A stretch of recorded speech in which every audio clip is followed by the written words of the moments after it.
Kemudian otomatis masker wajib ya, wajib. Jadi dimanapun masker harus kita bawa, apalagi pada saat hari H 9 Desember 2020. Kemudian, nah ini nanti ketika mencoblos ya, nanti tetap pakai paku, hanya karena kita pakai sarung tangan tadi kan. Nah setelah selesai mencoblos, itu tinta penanda bahwa kita sudah melakukan pencoblosan, tidak lagi kita mencelupkan jari-jari tangan kita ke wadah yang sudah disiapkan, tapi sekarang diubah menjadi diteteskan gitu ya.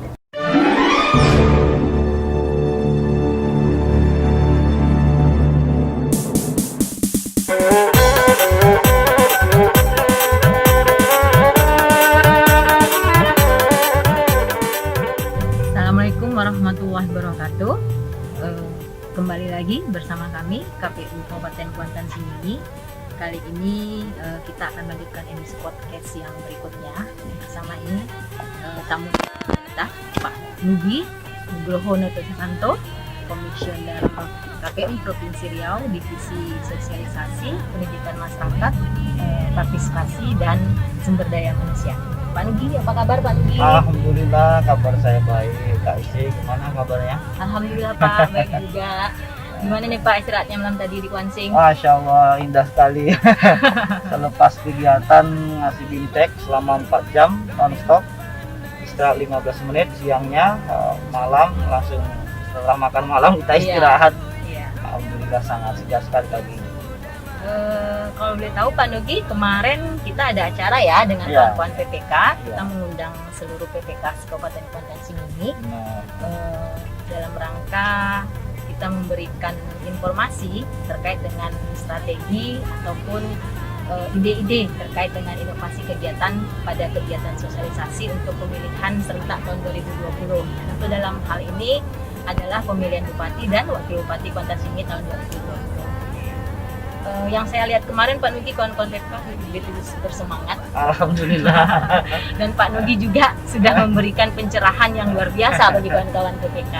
Nah, mungkin kita berikan informasi Pak kepada masyarakat semua, karena pemilihan kali ini berbeda di tengah-tengah pandemi ini. Adakah kira-kira tips dan trik khusus untuk kita selaku penyelenggara pemilu, baik di kabupaten, terutama nanti kawan-kawan di kecamatan, PPK dan PPS, bagaimana supaya masyarakat kita ini nanti tidak takut untuk ke TPS dan juga tetap dapat menunaikan hak pilihnya seperti pemilihan sebelumnya. Oke, sahabat kami, teman pemilih, terkait dengan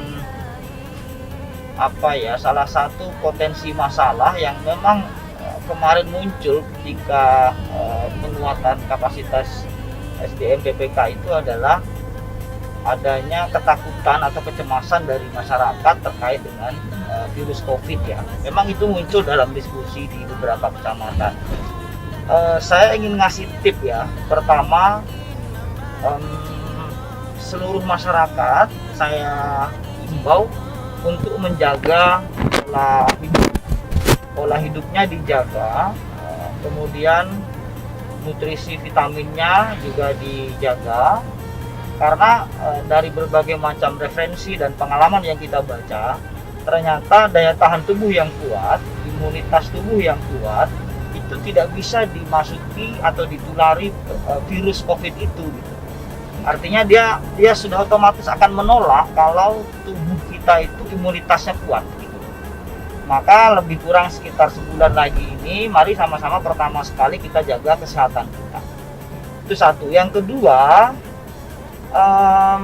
ternyata virus itu bisa dicegah penularannya.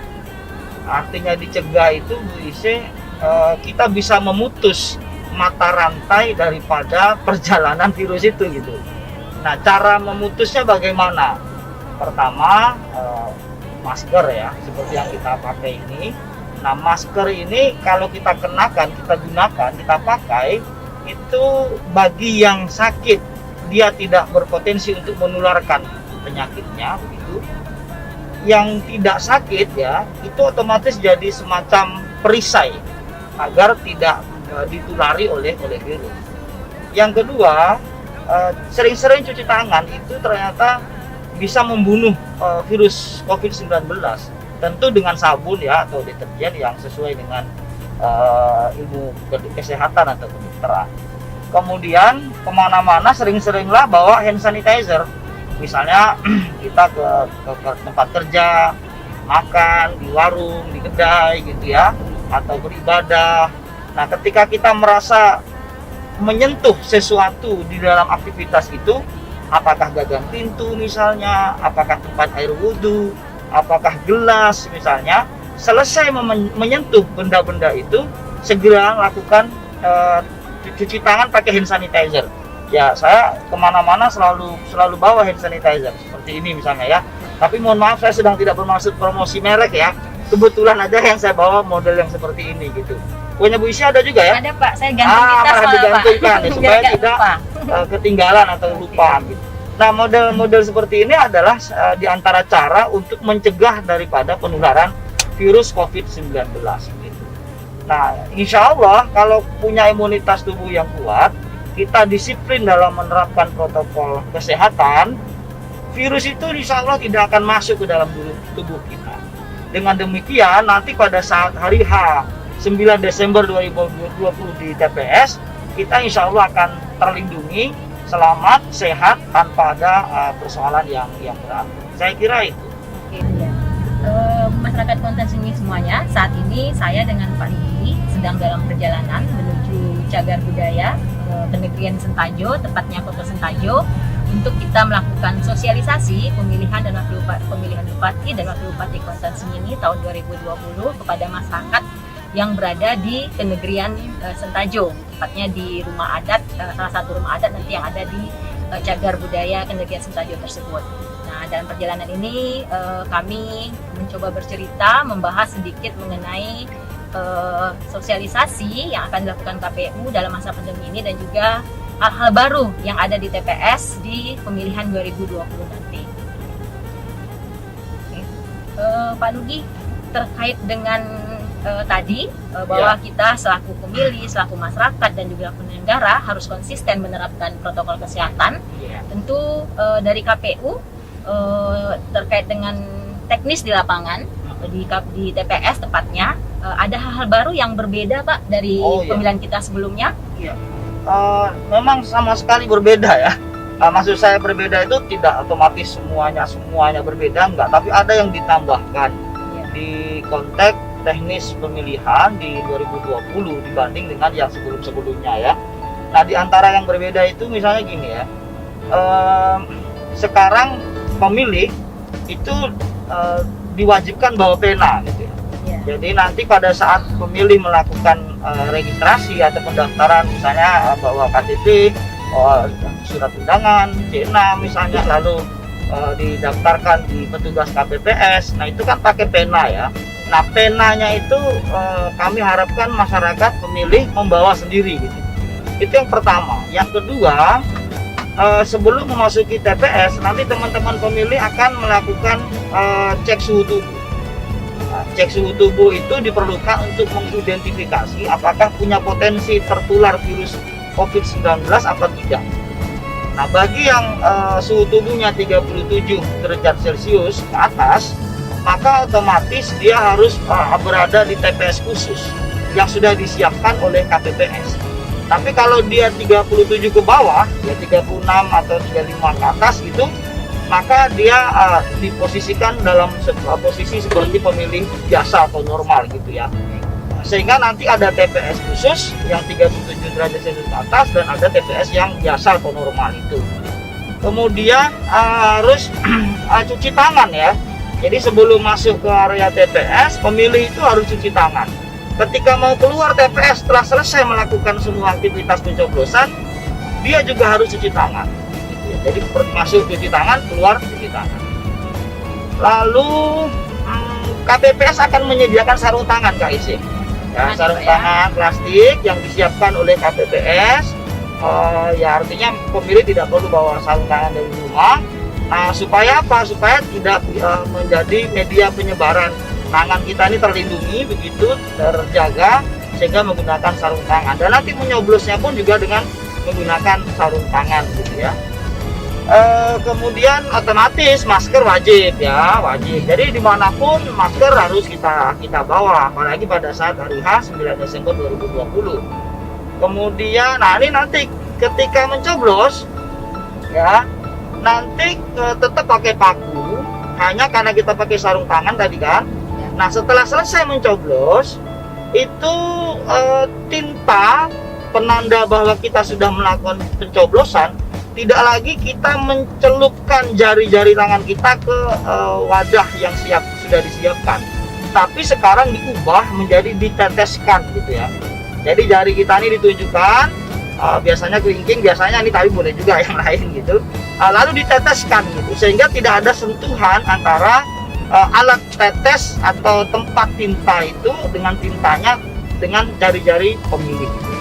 Nah semua itu dilakukan tak lain untuk menjaga agar kita tidak terpapar oleh virus COVID-19.